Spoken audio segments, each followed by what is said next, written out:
A little over a week ago I made a video announcing that I'd switch back to Colemak.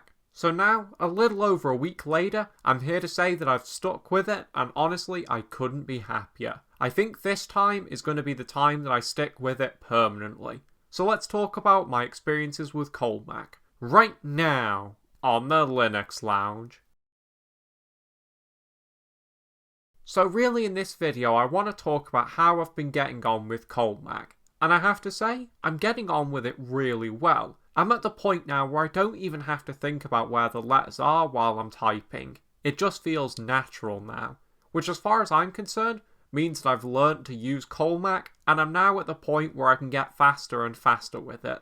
Speaking of speed, you might wonder how fast I'm able to type with Colemak after a week of using it. Well, I'm able to type at around 50 words per minute according to an online speed test. Which, to be honest, is a result that I'm happy with. Sure, I was typing at 70 to 80 words per minute on QWERTY, but it's worth keeping in mind that my Colemak speed probably will improve over time. And besides, your typing speed isn't the be-all end-all, and if I do need the extra 30 words per minute, then I can just switch back to QWERTY temporarily, as I've retained my ability to use it. But I probably wouldn't go back to QWERTY since I found that switching to Colemak has been very beneficial. For a start, I found that typing with Colemak is far more comfortable as the workload is more evenly distributed across my hands. That, and I've learnt a much better typing method alongside Colemak, so that definitely helps with comfort too.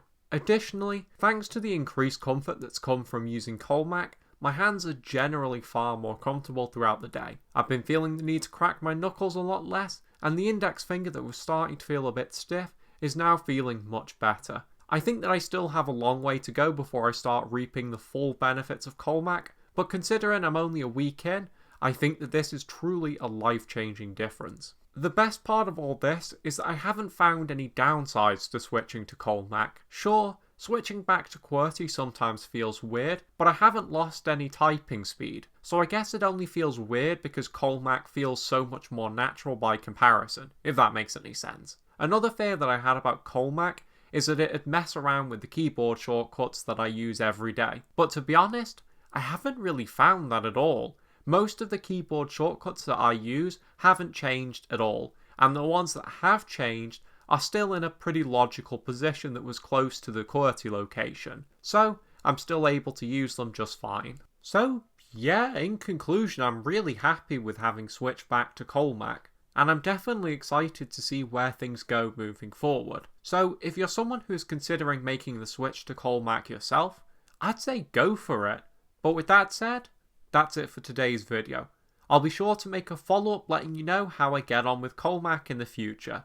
But for now, that's it for today's video. I thank you for watching, and I will see you in the next one.